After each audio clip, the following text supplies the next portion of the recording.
여보세요? 네, 여보세요? 네, 안녕하세요. 네. 반갑습니다. 네, 안녕하세요. 네, 오늘 어떤 점이 가장 고민되세요? 저는 1995년 정도에 목동 구단지 신정동이에요. 20평에 쭉 사셨는데 저희 네. 어머니시거든요. 근데 이제 거주를 이수역 있는데 사당동 신동 아파트에 전세를 살고 계세요. 24평. 네. 그래서 그 목동 아파트 전세를 놓은 거를 네. 팔고 거주 목적으로 신동아로 이사를 오시면 어떤지. 어떤 신동아 말씀하시는 거예요? 어디 신동아? 사당동 신동아 4차. 아, 사당동 신동아 4차를. 네, 네. 아, 지금 정리를 해보면 95년도에 지금 목동 구단지를 매수를 하셔서 네. 전세를 주고 거주는 한 번도 안 하신 거예요? 아니요, 계속 살고 계세요. 아, 계속 일단 살았다가 연말까지. 네. 지금은 사당에 계신데 여기를 매수하는 게 어떨까 고민이신 것 같아요. 네, 바꿔서 그러시구나. 알겠습니다. 목동 구단지는 몇 평대예요? 20평이에요. 20평대요? 알겠습니다. 자, 어떤 전략이 가장 좋을지 전문가의 시각으로 이야기 나눠볼게요. 받아주시죠. 네, 안녕하세요. 네, 반갑습니다. 여기 여기 네네. 지금 사당에 그러면 어머님이 거주하고 계신 상태이신가요? 네네, 전세로? 맞습니다. 살긴 네. 어떻다고 하세요? 여기가 좀 가족들이 가까이 있고 시장도 있고 지하철이 있어서 편해하시는데 네, 근데 살기는 워낙에 좋아하시는데 목동 아파트에 오래 사셨고 네. 그 동네를 이제 또 뭐 이제 가치가 있다고 생각하시나 봐요. 오래 네. 들고 있었기 때문에 이제 좀 어떻게 보면 지겹기도 하고 들고 있었던 주택에 네. 대한 그런 네. 거 있고 또 네. 지금 새로 이사 가 보시니까 가족도 가까이 계시고 해서 거주로서 만족도는 있으시다는 말씀이시네요. 네네. 네. 그럼 일단 저는요, 제가 이 자리에서 사실은 거주가 만족도가 있는 것을 사지 말라고 말씀드리기는 어려워요. 왜냐하면 거주는 각자 계기마다 굉장히 느끼는 게 다르지 네. 않습니까? 네. 근데 네. 저는 여기서 말씀드릴 수 있는 것은 투자적인 관점에서 어떤 게 더 낫다. 이거에 대해서 아주 명확하게 말씀을 드릴 수가 있고 지금 네. 사실은 그 말씀하신 내용에 대해서는 저는 이거는 하나의 고민도 없이 목동을 두고 가시는 게 맞다라고 답변을 먼저 드릴게요. 아, 네. 네. 이거 고민할 필요가 없어요, 사실은요. 제가 이제 지도를 그래요? 굉장히 넓게 펼쳐놨는데 여기 이제 네. 목동이고요. 네. 이쪽에 이제 사당. 네. 지금 여기가 아마 이제 사당, 신동아, 극동, 우성 이렇게 해서 네. 통합 리모델링.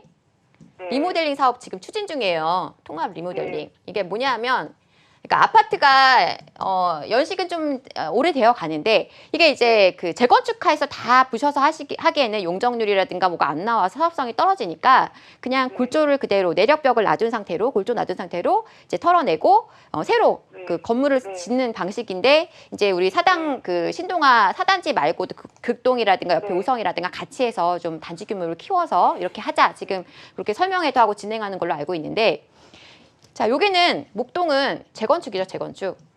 네. 거주의 만족도는 사실은 어떨지 모르겠어요. 그런데 그냥 이거 단순하게 이 두 개를 좀 비교해서 보신다고 했을 때 둘 다 사실 좋습니다. 이 사당이 나쁘다는 건 아니에요. 그런데 이거 두고 계신데 만약에 이걸 버리고 여기 간다고 하면 나중에 목동이 재건축되는 거 보면서 눈물이 날 거예요. 네, 제가 볼 때는 이게 가져가시는 게 맞는데 일단 두 개는 차이가 많이 납니다. 재건축은 일단 시간이 많이 걸려요. 시간이 많이 소요되고 리모델링은 사실 시간이 좀 생각보다 그렇게 많이 소요되지는 않고 여기 절차도 좀 간소하고 여기 절차도 좀 복잡하고 여기는 좀 간소하고요. 그리고 재건축 같은 경우에는 이제 규제가 많죠. 규제가 많고 여긴 규제에 별로 걸릴 게 없고요. 그리고 이쪽은 이제 뭐 예를 들어서 규제라고 하면은 이제 초과이익 환수제라든가 이런 것들 부담금을 또 내야 되고 이런 것들이 있다면 이쪽은 그런 게 없어요. 그래서 여러모로 봤을 때 사업 진행 속도나 이런 것은 재건축보다는 리모델링이 훨씬 빨리 갈 가능성이 있는데 둘 다 아직은 이제 시작을 해야 되는 단계니까요. 그런데 사실은 여기를 저희가 버릴 수가 없는 이유가 뭐냐면 네. 목동이라는 지역에 대해 생각을 해보셔야 돼요. 여기는요. 일단 세대수가 26,000세대 목동 전체 14단지까지 다 해서요. 26,000세대 어마무시한 세대가 여기 있고요. 그리고 재건축을 하게 되면 지분이요. 지분이 또 어마무시하게 많아요. 아파트가요. 지금 서울에 있는 아파트 중에 지분이 저렇게 큰 아파트들이 별로 없단 말이에요. 그래서 사업성이 너무 잘 나오는 거예요. 재건축만 하면 저기는 막 날아갈 동네예요. 단지도 크죠. 지분도 크죠. 게다가 학군까지 있어요. 지금 서울에서 힘 좋은 자리들 뭐 중계동의 학원가라든지 저 대치동이라든가 거기 또 하나 우리가 꼭 빼놓을 수 없는 것이 목동이죠. 그래서 힘이 좋을 수밖에 없는 요소를 이렇게나 많이 갖고 있고 나중에 지금 여기 재건축 진행되는 게 빨리 진행이 돼서 14단지가 만약에 재건축을 다 14개 단지가 다 한다 그러면 한 4만 세대가 넘는 아파트, 대단지 아파트, 한 신도시가 하나 들어오게 되는 그런 효과를 발휘하게 될 텐데 이렇게 어마무시한 입지를 버리고 여기를 가시면 제가 볼 때는 나중에 이 상황을 봤을 때 정말 엄청 속이 쓰릴 거예요.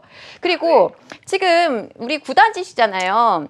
네. 9단지 같은 경우는 지금 또 안전진단 지금 통과를 일단 해서 지금 조건부 통과가 돼 있는 상태이기 때문에 요거 네. 지나서 다음 결과만 나오면 여기 재건축이 확정이 되는 거거든요. 네. 그래서 지금 거의 뭐 이것도 끝에 와 있는 상황이고 6단지 이어서 또 여기도 되면 지금 분위기는 네. 굉장히 좋고 설령 만약에 이게 그 조건부 통과해서 그 다음으로 넘어가지 못한다고 해도 목동 전체는 사실은 이미 그 재건축이 다 거의 기정사실화 되어 있고 이 가치가 워낙 탄탄한 자리이기 때문에 만약에 시장 상황에서 뭐 재건축이 조금 사업 진행이 잘 다 안 되고 좀 이렇게 미진한 모습을 보인다 하더라도 제가 볼 때 목동은 굉장히 굳건히 버텨줄 가능성이 높아요. 그래서 투자적인 관점에서 본다면 목동을 버리고 일로 가시는 건 굉장히 잘못된 선택이 되실 수 있다. 꼭 목동은 가져가시는 게 맞다.